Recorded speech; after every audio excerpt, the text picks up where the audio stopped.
नमस्कार दोस्तों, कैसे हैं आप लोग। आई होप आप सब अच्छे होंगे, अपनी लाइफ को में अच्छे से एडजस्ट कर रहे होंगे।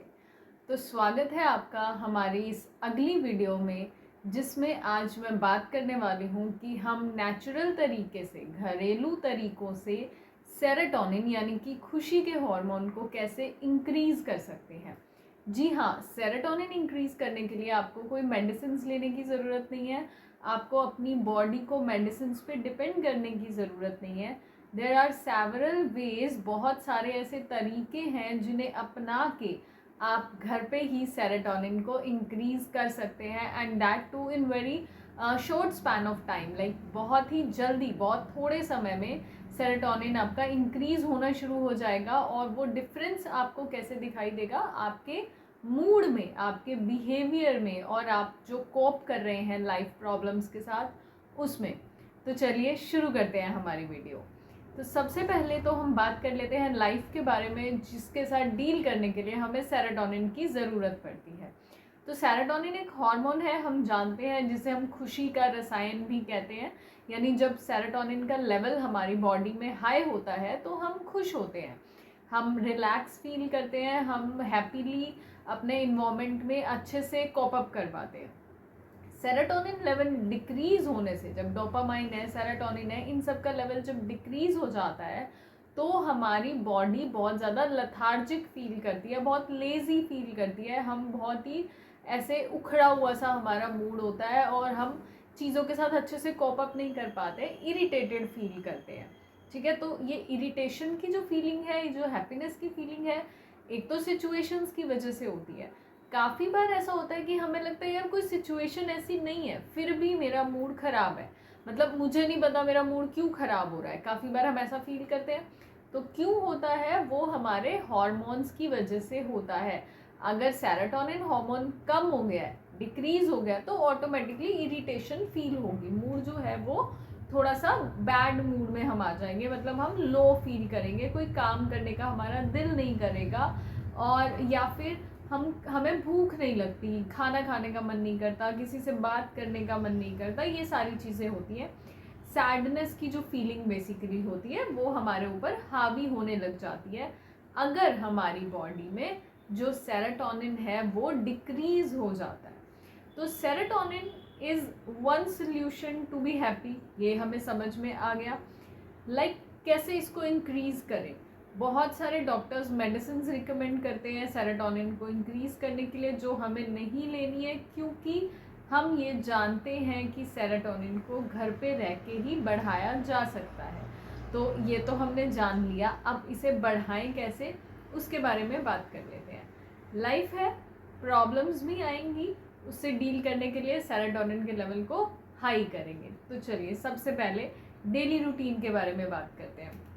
हमारा डे टू डे रूटीन जो है वो बहुत ज़्यादा अफेक्ट करता है हमारी हार्मोनल प्रोडक्शन पे, कि कौन सा हार्मोन हमारी बॉडी में ज़्यादा सीक्रेट होगा। ठीक है, सीक्रेशन किसकी ज़्यादा होगी, यानी कौन सा रसायन ज़्यादा हमारे शरीर में बन रहा है, हमारे ब्लड में जाके हमारी पूरी बॉडी में जा रहा है। तो अगर आपको अपना सेरोटोनिन हाई करना है तो हम अपने रूटीन को चेंज करेंगे। सबसे पहले मॉर्निंग वॉक जो है, सुबह की सैर, हर कोई हमें सजेस्ट कर देता है कि सुबह सैर करना बॉडी के लिए अच्छा होता है, सुबह सैर करनी चाहिए, लेकिन इसका सेरोटोनिन से क्या कनेक्शन है।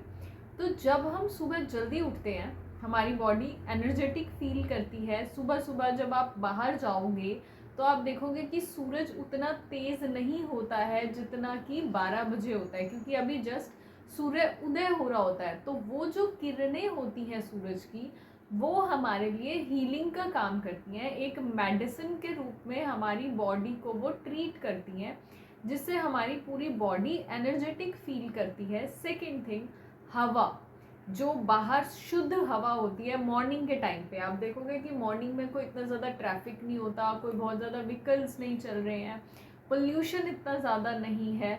तो क्या होता है, जो हवा की क्वालिटी है वो बहुत शुद्ध होती है, और जब आपकी बॉडी शुद्ध हवा लेगी, आपके लंग्स जब अच्छी साफ़ सुथरी हवा में सांस लेंगे, तो ऑटोमेटिकली आपकी बॉडी में सेरोटोनिन का जो लेवल है वो इंक्रीज़ होगा, क्योंकि हम बहुत खुश फील करेंगे, राइट।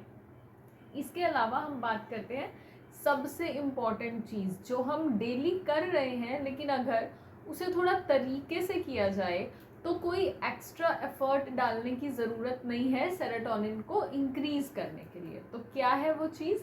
वो है हमारी डाइट। जी हाँ, खाना हम सब खाते हैं, 3 टाइम दिन में सब खाना खाते हैं। उसके अलावा फ्रूट्स लेते हैं, जूसेस हम बहुत ले लेते हैं, और भी कई सारी चीज़ें हम खाते हैं। तो अब इस खाने का सेरोटोनिन से क्या लेना देना है?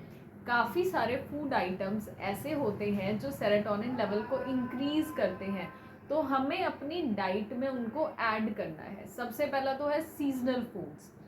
सीजनल फ्रूट्स जो है, सीजनल फूड जो है, अगर आप वो ले रहे हो तो आपको एक्स्ट्रा कुछ लेने की ज़रूरत नहीं है।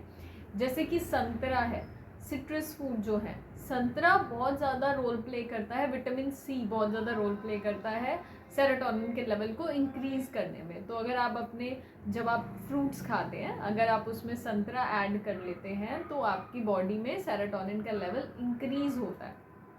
उसके अलावा आपने सारी सीजनल वेजिटेबल्स खानी है। उससे क्या होगा कि आप जब स्टोर का खाना नहीं खा रहे हो, लाइक गाजर का मौसम नहीं है और आप गाजर खरीद के आ रहे हो, वो स्टोर की मिलेगी आपको।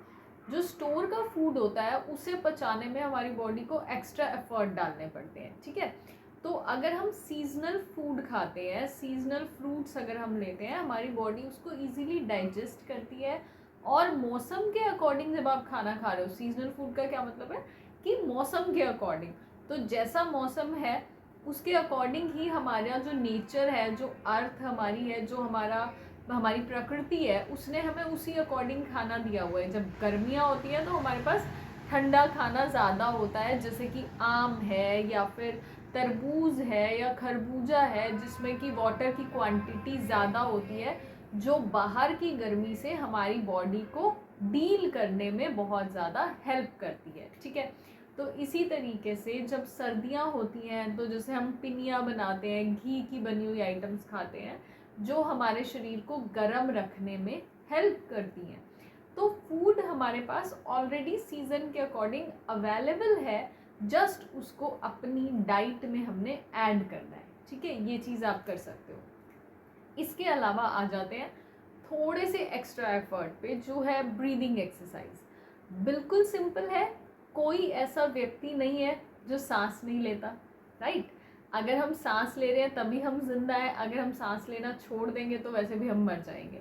तो सांस तो हम ले रहे हैं, अब हमने करना क्या है, उस पर फोकस करना है, उसको अपनी हीलिंग में ऐड करना है, ठीक है। तो सांस लेने के तरीके को थोड़ा सा हमने मॉडिफाई करना है। हाउ? जब ब्रीदिंग एक्सरसाइज से, ब्रीदिंग एक्सरसाइज हम 3 जगह पे अपने आप को फोकस कर सकते हैं, अपनी जो कंसंट्रेशन पावर है उसको लगा सकते हैं। फर्स्ट ऑफ ऑल यहाँ नोज़ के नीचे जब आप सांस ले रहे हो तो यहाँ आपको फील हो रहा होगा कि नोज़ से एयर अंदर जा रही है, बाहर आ रही है, तो यहाँ आप फोकस कर सकते हो। आपको अपने गले के पास फील होगा, अपने स्टमक पे फील होगा। जब हम सांस लेते हैं, हम देखिए पेट बाहर आता है, अंदर जाता है, बाहर आता है और अंदर जाता है। तो इस चीज़ पे हमने सिर्फ फोकस करना है, विचारों में नहीं पड़ना है, केवल सांस को आते हुए और जाते हुए देखना है। क्या होता है ब्रीदिंग एक्सरसाइज में? बेसिकली जब हम अपनी सारी एनर्जी, सारा फोकस सांसों को देखने पे लगा देते हैं, तो जो हमारे थॉट्स हमारे माइंड में आ रहे हैं, वो थॉट्स की जो स्पीड है वो कम हो जाती है। समझ रहे हैं आप लोग? कि जब हम थॉट्स बहुत ज़्यादा माइंड में आ रहे हैं, नेगेटिव थॉट्स ऑब्वियसली बात है ज़्यादा ही आते हैं, पॉजिटिव कम आते हैं, तो एक तो हम उनको फोर्सफुली स्टॉप करें कि विचार मन में ना आए, ऐसा नहीं हो सकता है, राइट। तो विचारों की गति को धीमा कैसे किया जा सकता है? ब्रीदिंग एक्सरसाइज से, कि सांसों पे जब हम फोकस करेंगे तो हमारा ध्यान हमारे विचारों से हट जाएगा।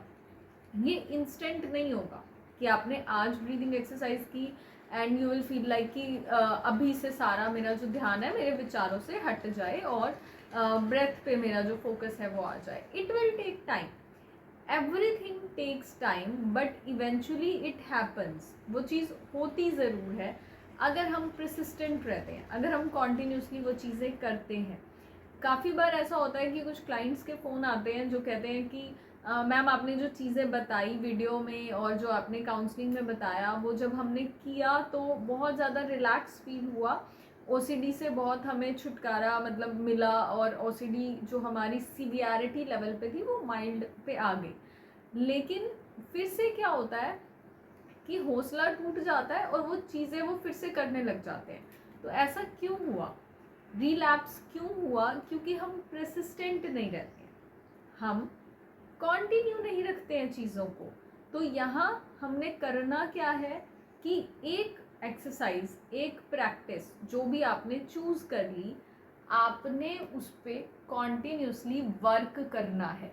ठीक है, अगर आप एक चीज़ को 2 दिन 4 दिन 5 दिन करके छोड़ देंगे तो नहीं बात बनेगी, उसको आपको कंटिन्यू करना पड़ेगा।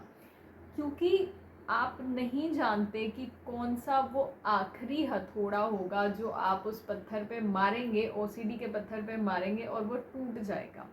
कभी भी आप लुहार के पास चले जाइए, किसी पत्थर तोड़ने वाले के पास चले जाइए और वहाँ थोड़ी देर बैठ के देखिए, आराम से आप बैठ जाइए और जाके देखिए कि जब पत्थर को तराशा जा रहा होता है, किसी भी पत्थर से जब मूर्ति बनाई जा रही होती है, तो आप देखेंगे कि जो कारीगर है वो पता नहीं कितनी बार उस पर मार करता है और फिर जाकर एक खूबसूरत सी मूर्ति तैयार होती है, एक सुंदर सा विग्रह तैयार होता है जिसे हम मंदिर में रखते हैं, जिसकी हम पूजा करते हैं। तो क्या वो एक बार में तैयार हो गया? नहीं, मेहनत लगी उस पर, लेकिन जो कारीगर है उसने वो मार करना, वो उसको फिनिशिंग देना छोड़ा नहीं। कब तक? जब तक कि उसे सेटिस्फेक्शन नहीं हो गई कि मैंने प्रॉपर एक एक चीज़ बहुत सलीके से बना दी है। यही होता है हमारे मेंटल डिसऑर्डर्स के साथ, हमारे डिप्रेशन, एंजाइटी, स्ट्रेस, ओसीडी, इन सब के साथ। हम ट्रीटमेंट करने की कोशिश करते हैं, अपने आप को ठीक करने की कोशिश करते हैं। जैसे ही थोड़ा सा हमें रिलैक्सेशन फील होती है, थोड़ा सा हमें लगता है कि मैं ठीक हो रहा हूँ, हम चीज़ों को छोड़ देते हैं। चीज़ों को छोड़ना नहीं है, प्रैक्टिसेस को छोड़ना नहीं है, उसे कंटिन्यू रखना है। और जब कब तक कंटिन्यू रखना है? जब तक एक सुंदर सी मूर्ति तैयार नहीं हो जाती है, यानी कि जब तक ज़िंदगी में वो सुकून, वो शांति, वो हैप्पीनेस नहीं मिल जाती है, तब तक आपको चीज़ों को कंटिन्यू रखना है। और ये सारी प्रैक्टिसेस जो मैंने आपको बताई, अगर आप इनको डे टू डे लाइफ में ऐड कर लेते हैं तो ईजीली आप अपनी बॉडी में सेरोटोनिन लेवल को इंक्रीज कर सकते हैं। बेसिकली होता क्या है कि कोई भी सिचुएशन आई, कोई भी प्रॉब्लम आती है, उसके बाद दो चीज़ें होती हैं, या तो प्रॉब्लम का सिल्यूशन होता है या तो नहीं होता है। तो rather than being a problem oriented person, एक प्रॉब्लम ओरिएंटेड पर्सन होने की बजाय आपको बनना है सल्यूशन ओरिएंटेड। अब आप देखेंगे कि एक प्रॉब्लम के बहुत सारे सल्यूशंस होते हैं। ठीक है, ऐसा नहीं है कि एक प्रॉब्लम है तो एक ही सल्यूशन होगा, बहुत सारे सल्यूशंस होते हैं। पर समझ में कब आएंगे, पता कब चलेगा? जब हम प्रॉब्लम ओरिएंटेड होने की बजाय सल्यूशन ओरिएंटेड हो जाएंगे। जब आप सल्यूशन ओरिएंटेड होंगे तो आप बहुत सारे सल्यूशंस पे फोकस कर पाएंगे, और उसके बाद आपको चूज़ करना है कि मुझे ये सल्यूशन चाहिए, ये चाहिए, या कौन सा सल्यूशन चाहिए। ठीक है, और उसके बाद करना क्या है? गोल डायरेक्टेड बिहेवियर करना है, यानी जो सल्यूशन आपने डिसाइड किया है उसको पाने के लिए वो बिहेवियर करेंगे आप। ठीक है, और फिर देखिए रिजल्ट्स आपके सामने होंगे। तो सेरोटोनिन को इंक्रीज़ कीजिए, डे टू डे एक्टिविटीज़ में थोड़े से चेंजेस लाइए, मॉर्निंग वॉक कीजिए, एक्सरसाइज कीजिए, डाइट को थोड़ा सा चेंज करना है हमने, सीजनल फूड ज़्यादा खाने हैं, ऑयली फूड को थोड़ा अवॉइड कीजिए, ऑटोमेटिकली आपका मूड बहुत ही अच्छा रहने लग जाएगा। मेडिसिन्स पे फोकस करने की बजाय मेडिटेशन पे फोकस कीजिए। Medication is important but not mandatory, meditation is very much important in life, तो उस पर ज़्यादा फोकस कीजिए। ब्रीदिंग एक्सरसाइज कर सकते हैं, बहुत सारी चीज़ें हैं, बहुत छोटी छोटी सी एक्टिविटीज़ हैं जो हमें लाइफ में हैप्पीनेस देती हैं, वो सब कर सकते हैं और इस सब चीज़ों के साथ अपनी बॉडी के सेरोटोनिन लेवल को इंक्रीज़ कर सकते हैं। तो आई होप आपको ये वीडियो पसंद आया होगा। अगर आपको ये वीडियो पसंद आया है तो प्लीज़ इसे लाइक कीजिए, शेयर कीजिए और मेरे चैनल को सब्सक्राइब कीजिए। मैं एम कर रही हूँ 200 सब्सक्राइबर्स का इस वीडियो पे। अगर मेरे इतने सब्सक्राइबर्स आ जाते हैं तो आई प्रॉमिस कि मैं डेली कोई ना कोई ऐसी वीडियो आपके लिए लेकर आती रहूँगी। Thank you so much.